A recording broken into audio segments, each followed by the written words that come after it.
Good morning everyone, welcome back to GK today.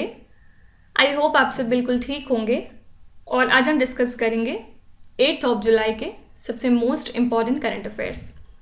चलिए अपना session हम स्टार्ट करते हैं। Kakrapar atomic power project is being constructed in which state और the union territory. Kakrapar परमाणु ऊर्जा परियोजना का निर्माण किस राज्य या फिर केंद्र शासित प्रदेश में किया जा रहा है। सबसे पहले याद रखिएगा इसकी खास बात क्या है कि ये इंडिया का पहला डोमेस्टिकली डेवलप्ड 700 मेगावाट का न्यूक्लियर पावर रिएक्टर है जो कि लोकेटेड है ककरापार एटॉमिक पावर प्रोजेक्ट में, जो कि लाई करता है गुजरात स्टेट में। ठीक है, हाल ही में इसने अपना कमर्शियल ऑपरेशन स्टार्ट कर दिया है, इसी वजह से चर्चे में है। और nuclear power corporation of India limited जो है वो दो तरह के 700 मेगावाट के pressurise heavy water reactors build कर रही है ककरापार में।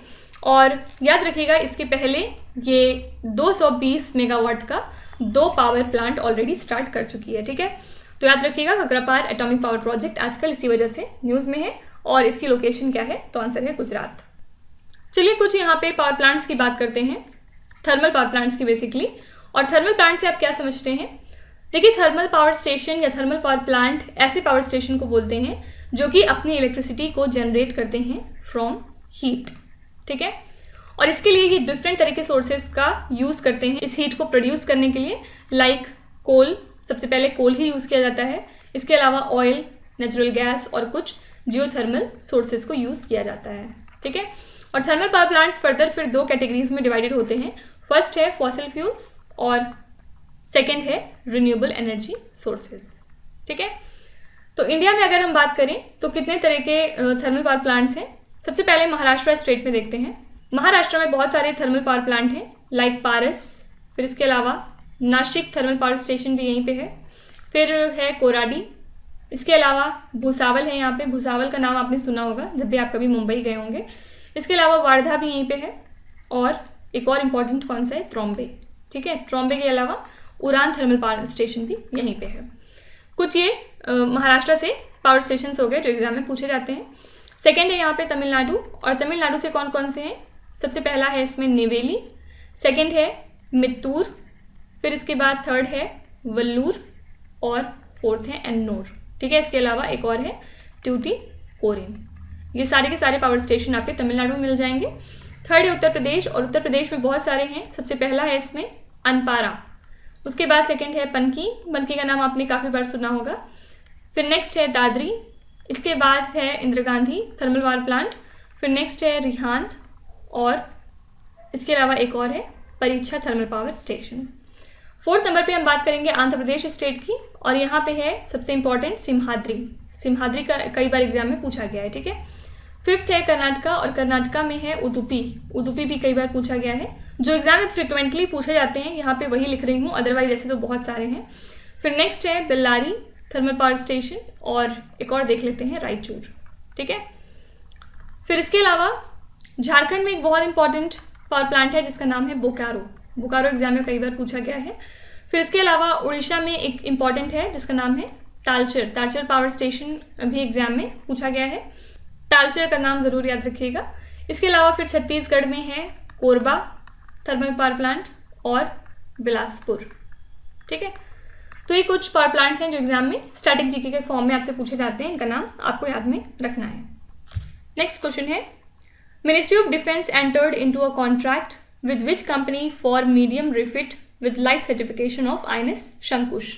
रक्षा मंत्रालय ने आईएनएस शंकुश के medium refit with life certification के लिए किस कंपनी के साथ अनुबंध किया है?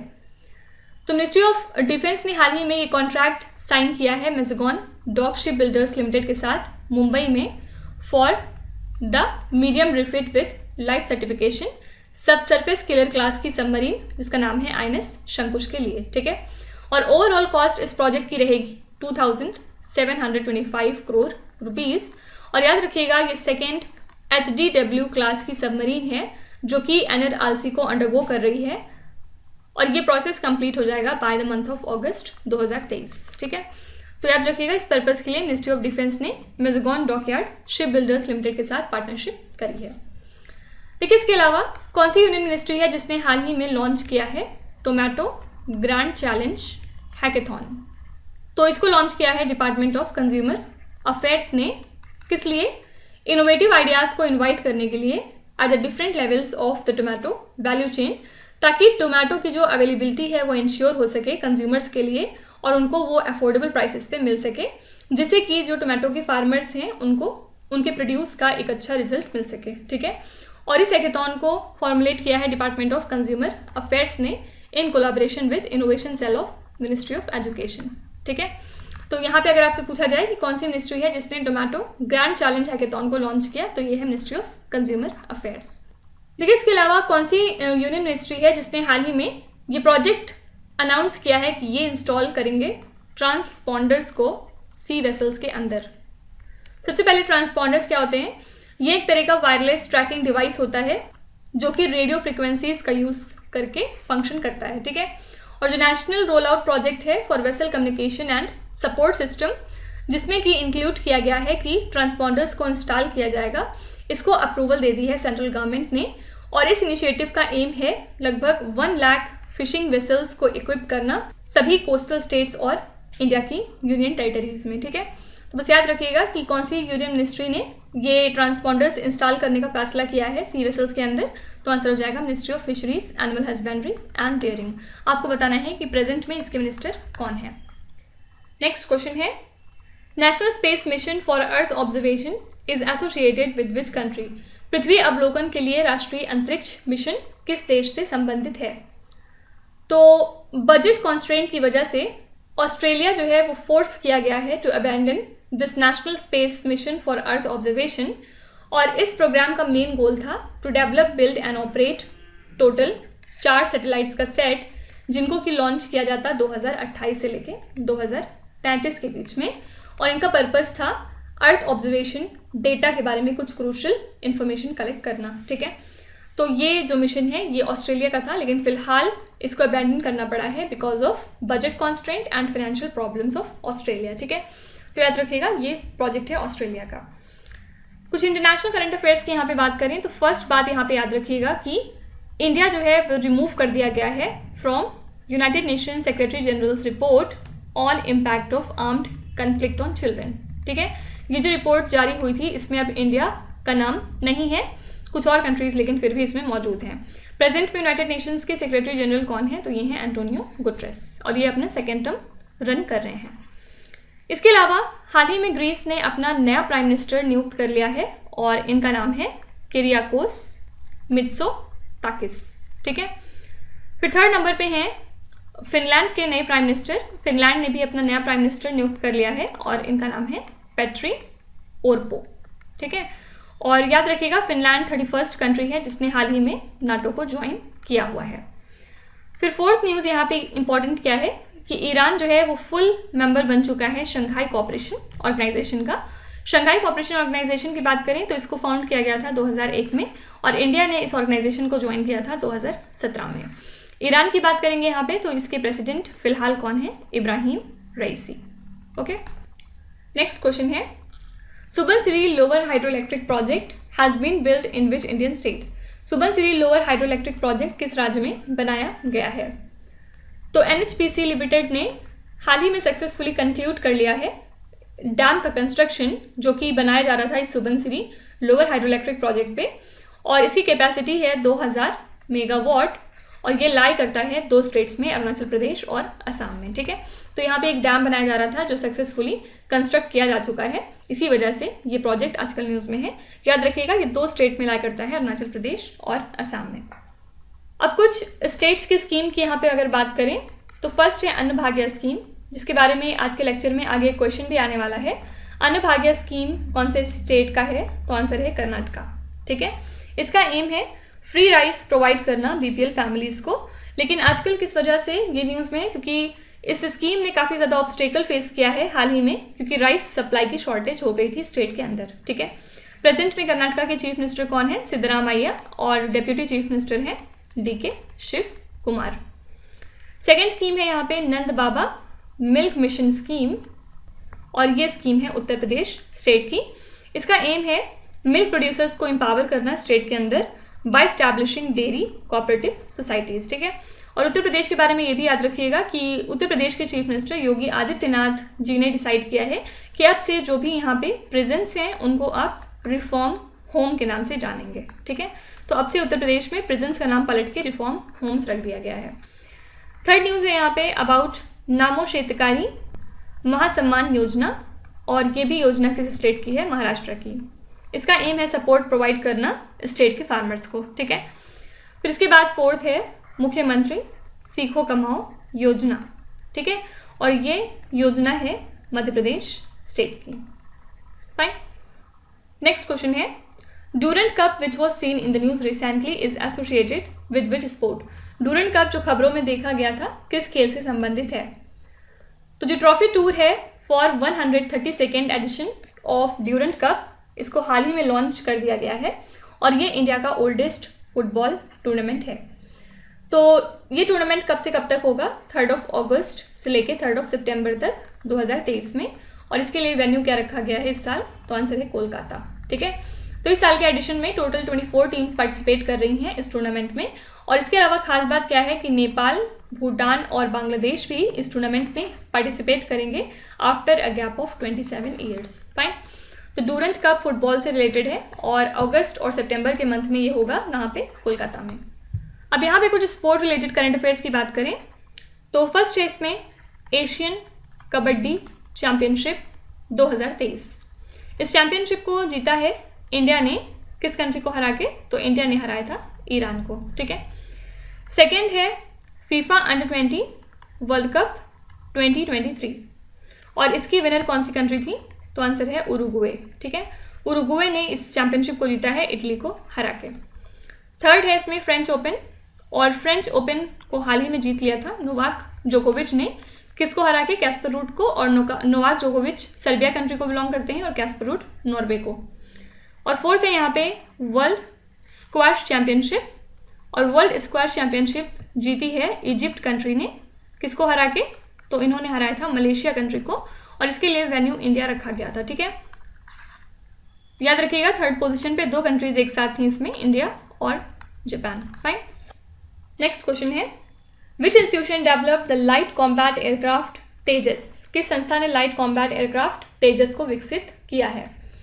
सबसे पहले बात करेंगे किस वजह से तेजस न्यूज़ में है, क्योंकि इंडियन एयरफोर्स सेलिब्रेट कर रही है 7th anniversary of this indigenous light combat aircraft तेजस।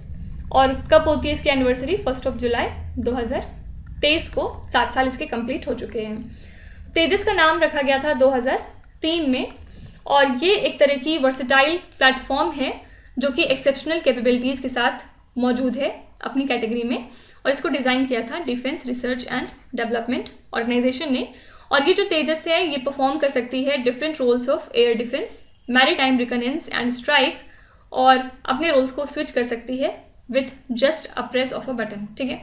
तो बस याद रखिएगा LCA तेजस को डेवलप किया था defence research and development organisation ने, ठीक है। यहाँ पे 2 और इंस्टीट्यूशन की हम बात करेंगे। सबसे पहले कौन सी इंस्टीट्यूशन है जिसने हाल ही में गाइडलाइंस जारी करी हैं ऑन इंफॉर्मेशन सिक्योरिटी प्रैक्टिसेस, किस लिए? For the government entities for safe and trusted internet. तो इसको जारी किया है CERT इन ने, और ये जो गाइडलाइंस हैं ये सर्व करेंगी एज अ रोड मैप दोनों ही गवर्नमेंट एंटिटीज़ और इंडस्ट्रीज़ के लिए, जिसके बाद एक सिक्योर और ट्रस्टेड साइबर स्पेस जो है वो स्टैब्लिश किया जाएगा, ठीक है।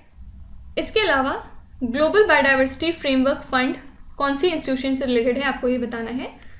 तो जो गवर्निंग बोर्ड है 64th ग्लोबल एनवायरनमेंट फैसिलिटी की, उन्होंने अप्रूवल दे दिया है कि ग्लोबल बायोडाइवर्सिटी फ्रेमवर्क फंड को क्रिएट किया जाए, और इस फंड की हेल्प से जो Kunming Montreal global biodiversity framework था उसको प्रॉपरली इम्प्लीमेंट किया जाएगा, ठीक है। तो आपसे पूछ सकते हैं कि ग्लोबल बायोडाइवर्सिटी फ्रेमवर्क फंड किस इंस्टीट्यूशन से एसोसिएटेड है? तो आंसर है ग्लोबल एनवायरनमेंट फैसिलिटी, ठीक है। नेक्स्ट क्वेश्चन है the lowest geoid anomaly on earth has been identified in which ocean. पृथ्वी पर सबसे कम जियोइड विसंगति की पहचान किस महासागर में की गई है? तो Indian institute of science Bengaluru के रिसर्चर्स ने आइडेंटिफाई किया है कि इंडियन ओशन में जो 300 मिलियन स्क्वायर किलोमीटर्स का एक ग्रेविटी होल है उसके पीछे रीज़न क्या है। और उन्होंने बताया कि जो अर्थ का ग्रेविटेशनल पुल है वो यहाँ पे सबसे ज़्यादा कम है, और एज अ रिजल्ट जो यहाँ पे सी लेवल है वो 100 मीटर्स कम है अगर हम ग्लोबल एवरेज से कंपेयर करें तो, ठीक है। और यही रीज़न है कि इंडियन ओशन जियोइड लो जो है वो रिप्रेजेंट करता है मोस्ट प्रोमिनेंट ग्रेविटेशनल एनोमली को ऑन अर्थ। तो यहाँ पे करेक्ट आंसर हो जाएगा इंडियन ओशन, ठीक है। इसके अलावा आपको बताना है कि मोजम्पो ट्रेडिंग सेंटर किस कंट्री से एसोसिएटेड है। ये सेंटर बेसिकली एक तरह का गवर्नमेंट बैक्ड डेपो है in democratic republic of Congo, जिसको कि सेटअप किया गया था to prevent rigging of the purity reading of जो भी इलीगली माइंड ओर होते हैं जो लाए जाते हैं बाय द इनफॉर्मल माइनर्स, ठीक है। और इस इनिशिएटिव का एम क्या है, इंटरमीडियरी मर्सनरीज को एलिमिनेट करना by providing testing and storage services और के लिए on behalf of the miners, ठीक है। तो बस सिंपली याद रखिएगा मोजम्पो ट्रेडिंग सेंटर आजकल चर्चे में है और ये किस कंट्री में है, तो आंसर है democratic republic of Congo. Next question है which neighbouring country of India recently enacted a new foreign relations law. Bharat के किस पड़ोसी देश ने हाल ही में नया विदेशी संबंध कानून बनाया है। तो national people's congress of China ने हाल ही में कुछ नए लॉज क्रिएट किए हैं pertaining to the foreign relations, इसी वजह से बस ये न्यूज़ में था, ठीक है। तो याद रखिएगा चाइना ने कुछ नए फॉरेन रिलेशंस लॉ हाल ही में क्रिएट किए हैं।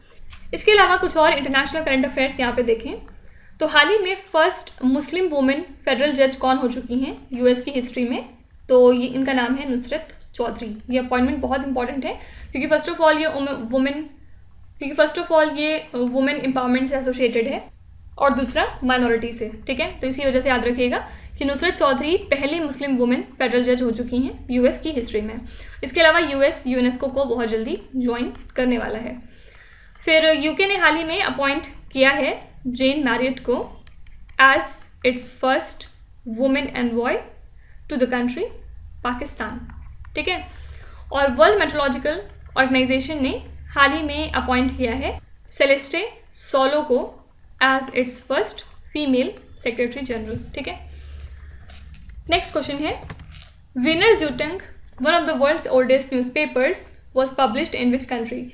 विश्व के सबसे पुराने समाचार पत्रों में से एक विनर ज़्यूटंग किस देश में प्रकाशित हुआ था। ये one of the world's oldest newspaper है और ये ऑस्ट्रिया में पब्लिश होता था अब तक, और हाल ही में अब ये डेली प्रिंट एडिशन अपना बंद कर चुका है after printing for more than 3 centuries, इसी वजह से ये न्यूज़ में था, ठीक है। तो इसका जो फाइनल फ्रंट पेज था उसमें ट्रिब्यूट पे किया गया टू इट्स रिमार्केबल लेगेसी, जिसमें इन्होंने अपने 320 साल ऑफ पब्लिकेशन को हाईलाइट किए हैं, जिसमें इन्होंने मल्टीपल प्रेसिडेंट्स, एम्परर्स और रिपब्लिक्स को इनकम्पास किया था, ठीक है। तो बस याद रखिएगा Wiener Zeitung one of the world's oldest newspaper है और ये किस कंट्री से एसोसिएटेड है, तो आंसर है ऑस्ट्रिया, ठीक है। इसके अलावा अलेफ अरमेडा मॉडल 0 ये एक तरह की कार होती है जिसको कि आप फ्लो कर सकते हैं एयर में और रोड पे भी चला सकते हैं। हाल ही में इसको कौन सी कंट्री में अप्रूव कर दिया गया है, तो ये अलेफ अरमेडा मॉडल 0 एक तरह की कार होती है जो कि आप एयर में लेके फ्लाई कर सकते हैं इससे और रोड पे भी ड्राइव कर सकते हैं इसको। हाल ही में इसने रिसीव कर लिया है special air worthiness certification from the US federal aviation administration और उसी के बाद अब ये यूएस में अप्रूव हो चुकी है। एलिफ एरोनॉटिक्स की बात करें तो ये एक कैलिफोर्नियन कंपनी है जो कि इलेक्ट्रिक कार को बिल्ड और फ्लाई करती है, ठीक है। इस सर्टिफिकेशन का मतलब क्या होता है कि ये कंपनी अब इस तरह की कार को रोड टेस्ट या एयर टेस्ट के लिए यूज़ कर सकती है। तो बस याद रखिएगा कि ये जो कार है इनको अप्रूव कर दिया गया है यूएस में। लास्ट क्वेश्चन है Anna Bhagya scheme is to be implemented by which state और the union territory. Anna Bhagya योजना किस राज्य या फिर केंद्र शासित प्रदेश द्वारा लागू की जाएगी। तो कर्नाटक गवर्नमेंट इस स्कीम को इम्प्लीमेंट करती है जिसमें 5 किलो चावल ये प्रोवाइड करते हैं सभी बीपीएल घरों को। और आजकल किस वजह से न्यूज़ में है, तो पीछे हमने बात करी क्योंकि राइस की अवेलेबिलिटी इनके पास प्रॉपर नहीं है, इसीलिए गवर्नमेंट ने डिसाइड किया है कि वो फंड्स को डिपॉजिट करेंगे बेनिफिशरीज के बैंक अकाउंट में, ठीक है। मतलब एक तरह से इसका रिप्लेसमेंट के तौर पे ये पैसा देने को तैयार है, ठीक है। तो अन्न भाग्य स्कीम इसी वजह से आजकल काफ़ी ज़्यादा चर्चा में बनी हुई थी और ये कर्नाटक की एक स्कीम है। तो इसी के साथ हमने आज के सभी इंपॉर्टेंट करंट अफेयर्स को कवर कर लिया और अब हम चलते हैं हमारी क्विज पे, जहाँ पर आपको स्क्रीन पे 5 क्वेश्चंस दिखाई देंगे और ये कहीं ना कहीं हम पीछे डिस्कस कर चुके हैं। तो इसका जवाब अब आपको यहाँ पे बताना है। वीडियो को पॉज करके ध्यान से क्वेश्चन को पढ़िए और जो भी आपको इसमें से आते हैं आप उनका जवाब कमेंट्स में मेंशन कर सकते हैं। So that's it for today. I hope you have like the session. आज का सेशन आपको कैसा लगा ज़रूर बताइएगा कमेंट्स में। साथ ही साथ आपका कोई भी रिव्यू है फीडबैक है या फिर सजेशन है तो वो भी आप हमें बता सकते हैं। हमें जानकर खुशी होगी और हम पूरी कोशिश करेंगे उसको इम्प्लीमेंट करने की। तो कल फिर हम मिलेंगे सेम टाइम सेम जगह कल के करंट अफेयर्स के साथ। Till then stay tuned. Thank you so much for watching and please do not forget to subscribe to GK Today. With this, Meenus Hatsana signing off.